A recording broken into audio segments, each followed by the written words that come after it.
राधे राधे दोस्तों, मैं प्रियंका अग्रवाल और आज हम आपको बताएंगे कुंडली के 8वें कालसर्प योग के बारे में, जिसका नाम होता है कर्कोटक कालसर्प योग। तो ये आपकी कुंडली में किस तरह से बनता है, आप कैसे पता करोगे कि आपकी कुंडली में भी ये कर्कोटक कालसर्प योग है या नहीं है, इसका व्यक्ति के जीवन पर क्या प्रभाव पड़ता है, इसके नेगेटिव पॉइंट क्या होंगे, इसके पॉजिटिव पॉइंट क्या होंगे, और ये व्यक्ति के जीवन पर कुछ शुभ प्रभाव भी देता है, क्या इसके कुछ अच्छे प्रभाव भी होते हैं या नहीं, और इसके कुछ सरल से उपाय क्या होंगे जिससे इसके दुष्प्रभाव को दूर किया जा सके। तो आज हम इस सब के बारे में चर्चा करेंगे। तो अब सबसे पहले हम बताएंगे कि आप कैसे पता करोगे कि आपकी कुंडली में भी ये कर्कोटक का सर्पयोग है या नहीं है। तो सबसे पहले आपको अपनी एक लग्न कुंडली देखनी है। आपको ये अपनी लग्न कुंडली में देखना है कि अगर आपकी लग्न कुंडली में सेकंड हाउस में केतु हुए और 8th हाउस में अगर राहु हुए और इनके मध्य में बाकी के जो 7 ग्रह आ जाएं, तब इस कर्कोटक का सर्पयोग का निर्माण होता है। यानी कि जो बाकी के 7 ग्रह हों वो 2 से 8 के मध्य में आ जाएं, ठीक है। यानी कि बाकी के जो 7 ग्रह हैं या तो वो इधर साइड में बैठे हुए हैं और ये वाली साइड खाली हो जाए, या फिर इधर साइड में बैठे हुए हों और ये वाली साइड बिल्कुल खाली, उसमें कोई भी ग्रह ना बैठा हो, तब इस कर्कोटक काल सर्पयोग का निर्माण होता है। जैसे अगर इधर साइड में बैठे हों वो बाकी के जो 7 ग्रह और उनमें से अगर कोई एक ग्रह, जैसे चंद्र, सूर्य, मंगल, शनि, शुक्र वगैरह, इनमें से अगर कोई यहाँ एक केतु के साथ बैठ जाए, ठीक है, तो आपको देखना है कि उसकी जो डिग्री है वो केतु से कम होनी चाहिए, सॉरी ज़्यादा होनी चाहिए। क्योंकि अगर उसकी डिग्री केतु से कम हुई तो वो केतु के क्षेत्र से बाहर निकल जाएगा, यानी कि इधर साइड में निकल जाएगा। क्योंकि कोई भी जो ग्रह होता है वो इधर से लेके इधर साइड में मूव करता है, इधर साइड में मूव नहीं करता। तो जो एक जो भाव होता है वो 30 डिग्री का होता है, और अगर यहाँ पे लिखा हुआ है कि केतु की जो डिग्री है वो 5 है, तो इसका मतलब है कि केतु इस भाव में अभी इधर से लेके इधर और केवल 5 डिग्री चले हैं, ठीक है। अगर इसके साथ कोई ग्रह बैठा हो जैसे कि चंद्रमा और उसकी डिग्री हो 6, तो इसका मतलब है कि यानी कि केतु से वो एक घर आगे निकल चुके हैं, 1 डिग्री आगे निकल चुके हैं। तो यानी कि वो 1 डिग्री यहाँ आगे होंगे तो कहाँ पर होंगे, वो यहाँ पर होंगे, ठीक है, और केतु यहाँ पर होंगे। तो मतलब वो इधर साइड में आएंगे, यानी कि केतु के अंदर आएंगे, ठीक है। तो ये मतलब ये कालसर्प योग बनेगा, कर्कोटक कालसर्प योग। और अगर इससे बाहर निकल गए तो ये एक आंशिक कालसर्प योग का रूप बनेगा, ठीक है। और अगर यहाँ राहु में राहु के साथ अगर 7 ग्रहों में से कोई एक ग्रह बैठा हो, तो आपको देखना है कि उसकी डिग्री जो है वो राहु से कम होनी चाहिए, राहु से ज़्यादा नहीं होनी चाहिए। क्योंकि जो जैसे मान लो कि राहु यहाँ पे 5 डिग्री चले, ठीक है, और बाकी के जो ग्रह है वो यहाँ पे अगर 6 डिग्री चल गया, तो 5 डिग्री चले तो यानी कि ये यहाँ पे होंगे, और 6 डिग्री तो इससे मतलब 1 डिग्री आगे होंगे राहु से। तो फिर ये इस तरह से, ठीक है, ये योग नहीं बनेगा और ये मतलब राहु के क्षेत्र से बाहर निकल जाएगा वो ग्रह। तो इसे आंशिक कालसर्प योग का रूप बनेगा फिर वो। और अगर मान लो बाकी के जो 7 ग्रह इधर साइड में बैठे हुए हों, ठीक है, इधर साइड ये पूरी खाली हो और इन बाकी के जो 7 ग्रहों में से यहाँ से और कोई एक ग्रह यहाँ पे आके बैठ जाए, ठीक है, तो आपको देखना है कि उसकी जो डिग्री है वो केतु से कम होनी चाहिए, ठीक है, क्योंकि तभी तो वो इधर साइड में आएगा। अगर केतु से ज़्यादा डिग्री हुई तो वो इधर साइड में चला जाएगा और ये केतु के क्षेत्र से बाहर हो जाएगा।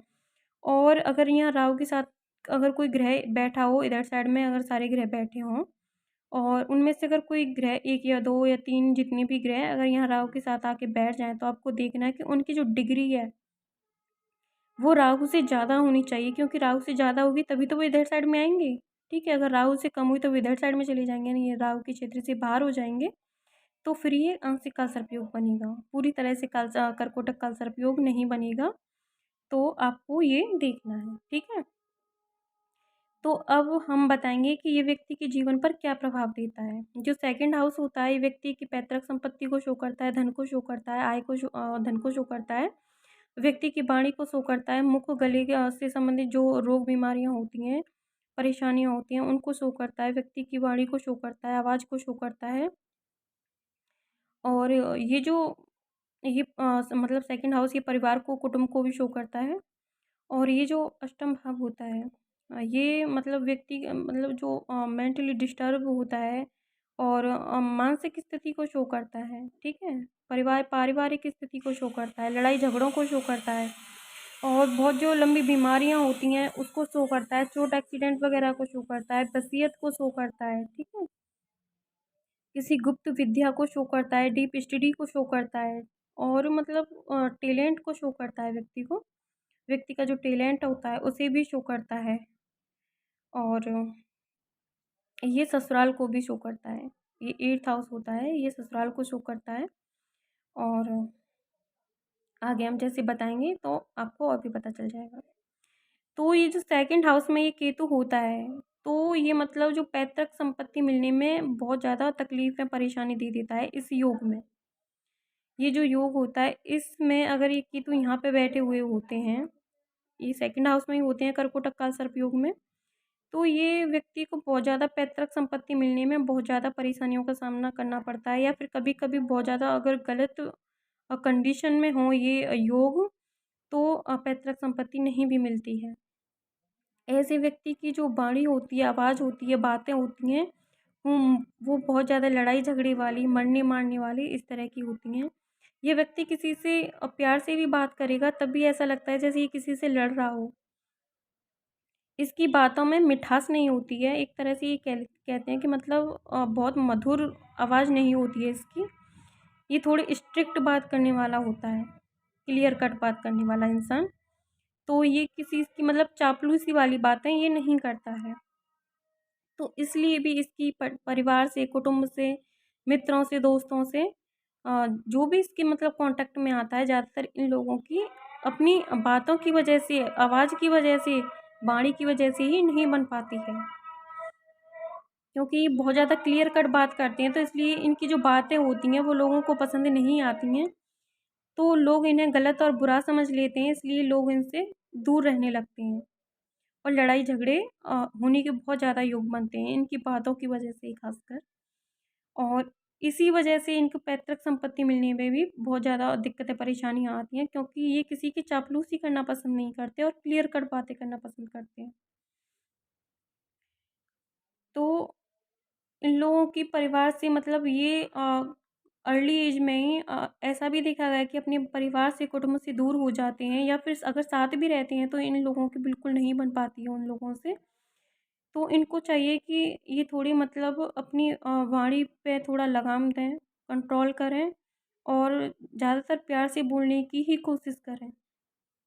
ये मतलब थोड़ी गाली-गलौच या उन पे भी बहुत जल्दी आ जाते हैं, तो इन लोगों को अपनी थोड़ी ज़बान पे कंट्रोल करना चाहिए और बहुत ज़्यादा मतलब किसी से गलत बातें नहीं करनी चाहिए। ये जो 8th हाउस में जो राहु होते हैं, ये व्यक्ति को ये जो मैरिड लाइफ में बहुत ज़्यादा दिक्कतें दे देते हैं, क्योंकि जो व्यक्ति की जो ससुराल होती है, वो इनकी सही नहीं होती है और इनकी अपने ससुराल वालों से बिल्कुल नहीं बनती है। इनको अपनी मतलब जो ससुराल की तरफ से बहुत ज़्यादा दिक्कतें, परेशानियाँ देखी गई हैं। इनके जो ससुराल वाले होते हैं, वो चीटर होते हैं और बहुत ज़्यादा मतलब दिक्कत परेशानी खड़ी करने वाले होते हैं इनके लिए। तो इन लोगों को अपने ससुराल वालों से भी सावधान रहना चाहिए। इनके जो ससुराल वाले हैं वो धोखेबाज और चालाक टाइप के और इस तरह से अपनी-अपनी सोचने वाले और धोखेबाज होते हैं। केवल अपना भला सोचने वाले होते हैं। तो इसलिए इन लोगों को अपने ससुराल से सावधान रहना चाहिए और इन लोगों की मतलब ससुराल की वजह से इनकी कभी-कभी मैरिड लाइफ भी इफ़ेक्ट हो जाती है।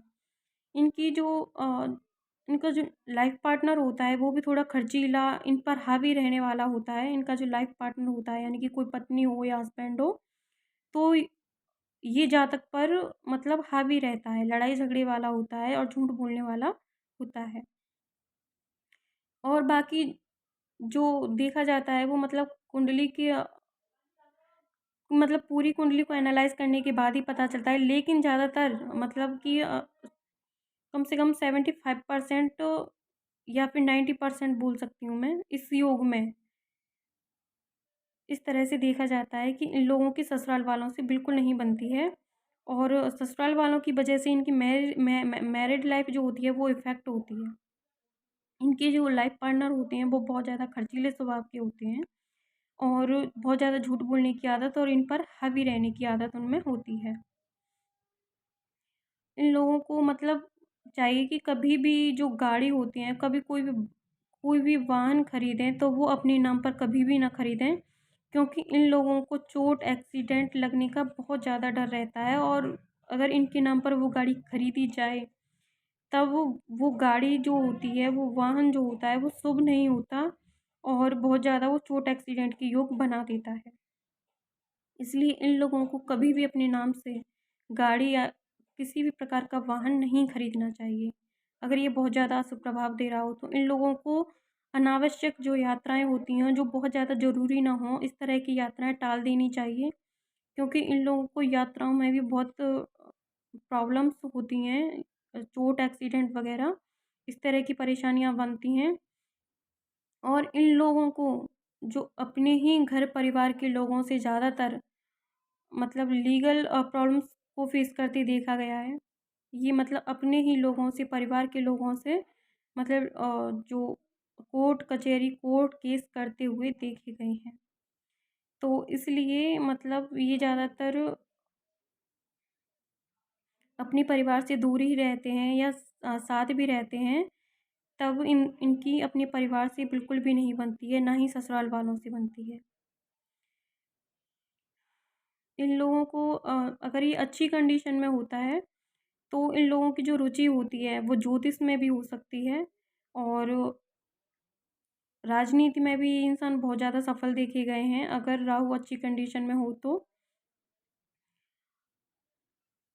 लेकिन जो भी अगर इन्हें सफलता मिलती है तो वो कम से कम 42 या 47 वर्ष के बाद ही मिलती है। इससे पहले चाहे कितनी भी अच्छी कंडीशन में हो, इन्हें सफलता नहीं मिल पाती है।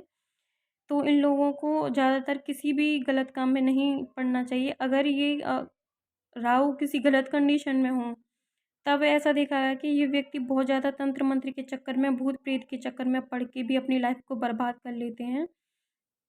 ऐसे लोगों को बहुत ज़्यादा भूत या प्रेत की बाधा होती हुई देखी गई है। बीमारियों में कभी-कभी इंसान ऐसा फ़ील करता है जैसे इस पर किसी ऊपरी बाधा का असर है, या फिर मतलब किसी प्रेत बाधा का असर है, भूत प्रेत का इन पर असर है। इस तरह से भी लोगों को महसूस होता है। लेकिन इसके चक्कर में पड़ के किसी तांत्रिक के पास ना जाएँ, राहु की शांति का पाठ कराएँ, तभी इसका प्रभाव कम होगा। कभी भी किसी तांत्रिक के पास जाकर अपने समय और पैसे दोनों की बर्बादी ना करें। इन लोगों का ज़्यादातर जो पैसा होता है, वो ज़्यादातर बीमारियों में, लड़ाई झगड़ों में, इनमें बहुत ज़्यादा अचानक से बर्बाद हो जाता है। इन लोगों को हॉस्पिटल जाने का भी बहुत ज़्यादा डर बना रहता है और ज़्यादातर इन लोगों को गंभीर बीमारियों में हॉस्पिटल में बहुत-बहुत दिनों तक रहते भी देखा गया है।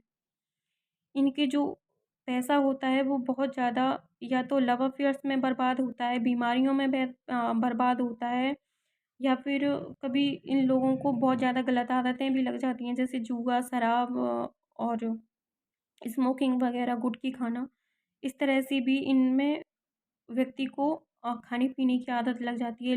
जुआ, सट्टे और लॉटरी वग़ैरह इनमें भी गलत आदतों में पड़ के ये इंसान बहुत ज़्यादा पैसा बर्बाद कर देता है।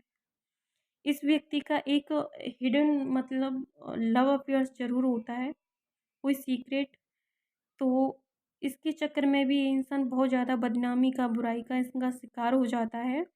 तो इस तरह की इन चीज़ों में व्यक्ति को नहीं पड़ना चाहिए, वरना बहुत ज़्यादा बदनामी भी इस इंसान को बर्दाश्त करनी पड़ती है और इनके जो लव पार्टनर होते हैं, इनमें भी बहुत ज़्यादा मतलब धोखा इनको देखने के लिए मिलता है।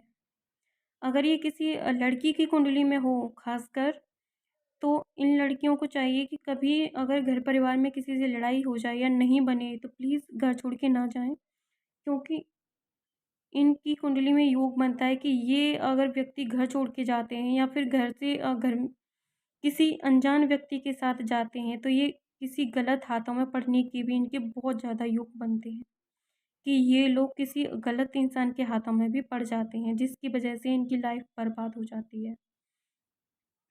तो इन लोगों को खासकर ध्यान रखना चाहिए कि कभी भी घर से भागने की या दूर जाने की कभी भी ना सोचें, किसी भी अनजान इंसान से रिश्ता बनाने की ना सोचें और किसी भी अनजान व्यक्ति पर आँख बंद करके भरोसा ना करें। ये जो व्यक्ति होते हैं, इनको मतलब अपने खाने-पीने पर विशेष ध्यान देना चाहिए। ये व्यक्ति को नॉन-वेज में भी थोड़ा बहुत इंटरेस्ट हो सकता है खाने-पीने में, और या फिर बहुत ज़्यादा तंत्र-मंत्र में या फिर टोने-टोटके में ये इंसान बहुत ज़्यादा कभी-कभी भरोसा करने लगते हैं। एक तरह से अंधविश्वास इन्हें हो जाता है। तो उस तरह से भी ये पैसा बर्बाद कर सकते हैं। तो ये इन सब से इन लोगों को बचना चाहिए। लेकिन अगर अच्छी कंडीशन में होता है तो ये ज्योतिषी के बहुत अच्छे जानकार हो सकते हैं। जैसे कि ये 7वीं राशि में हो, या जैसे यहाँ पे 9 नंबर लिखा है या 7 नंबर लिखा हो या 9 नंबर भी, तब भी तो ये इंसान बहुत अच्छे मतलब ज्योतिषी भी हो सकते हैं, एक पॉलिटिकल लीडर भी हो सकते हैं, और मतलब वैद्य हकीम भी, मतलब बहुत अच्छे डॉक्टर भी बन सकते हैं ये इंसान, अगर ये राहु यहाँ पे अच्छी कंडीशन में हो तो।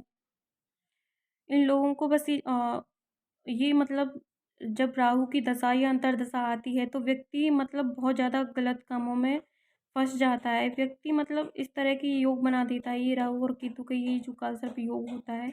अगर ये कालसर्प योग ना हो तब भी ये 8th हाउस में जो राहु हो अगर किसी के, तो ऐसा देखा गया है कि ये इंसान किसी से ना भी लड़ना चाहे तब भी इसके गले में आके कहीं न कहीं से लड़ाई झगड़े पड़ ही जाते हैं। कहीं न कहीं से अचानक से कोई न कोई लड़ाई झगड़ा इनके गले पड़ जाता है, जिससे इनकी मानसिक स्थिति बहुत ज़्यादा खराब रहती है। ये आत्महत्या तक की भी कोशिश करते हैं और ये बहुत ज़्यादा डिस्टर्ब रहते हैं। कभी-कभी बहुत ज़्यादा डिप्रेशन में चले जाते हैं और पागलपन की इनकी स्थिति हो जाती है। इन पे भूत-प्रेत बाधा होती हुई भी बहुत ज़्यादा देखी गई है। लेकिन इसके चक्कर में, कभी तांत्रिक के चक्कर में ना पड़ें। अगर ऐसा कुछ हो तो राहु की शांति का पाठ कराएँ, इस योग की शांति का पाठ कराएँ, और कभी किसी की कोई पुरानी चीज़ लेकर यूज़ ना करें, ना ही पहनें, और ना ही घर में कभी कुत्ता पालें।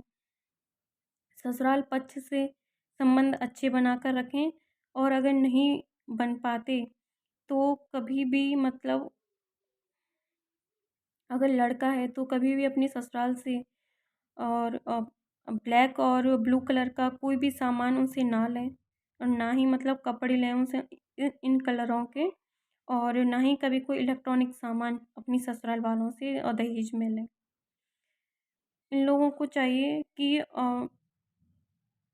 अगर हो सके तो हर दिन एक माला, मतलब महामृत्युंजय मंत्र की माला का जाप करें, नहीं तो 1,35,000 मंत्र का जाप ये 1 वर्ष में या 1 महीने में, या फिर अपना मतलब जो श्रावण मास होता है, सावन का महीना, उसमें मतलब डे का हिसाब लगाकर ये 1,35,000 बार महामृत्युंजय मंत्र का जाप करती हैं, तो ये इनके लिए बहुत ज़्यादा अच्छा होता है।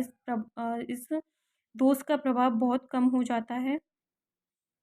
इस व्यक्ति को एक चांदी की नाग की जो अंगूठी होती है चांदी की नाग की, तो वो अंगूठी अपनी मध्यमा उंगली में पहनना चाहिए, दाहिनी हाथ की मध्यमा उंगली जो होती है उसमें पहनना चाहिए।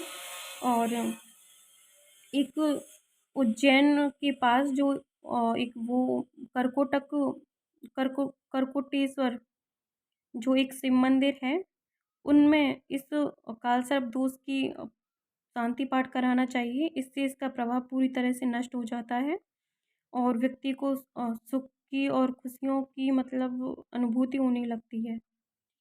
इसका शुभ प्रभाव व्यक्ति को मिलता है और नेगेटिव प्रभाव जो होता है वो ख़त्म हो जाता है। व्यक्ति को जो हर शनिवार को या फिर पर डे कम से कम या फिर 7 शनिवार बूंदी के लड्डू और चींटियों को खिलानी चाहिए। और शुक्रवार के दिन 11 नारियल पानी में प्रवाहित करें, सूखे नारियल लें और उन्हें बहते पानी में प्रवाहित करें। व्यक्ति को जो काला कोयला होता है, कच्चा वाला कोयला, उसे अ, दिन में 3 बार और बहते पानी में प्रवाहित करें। और ऐसा कर सकते हैं कि एक शनिवार के दिन प्रत्येक शनिवार को करें या फिर कम से कम 7 शनिवार कर सकते हैं।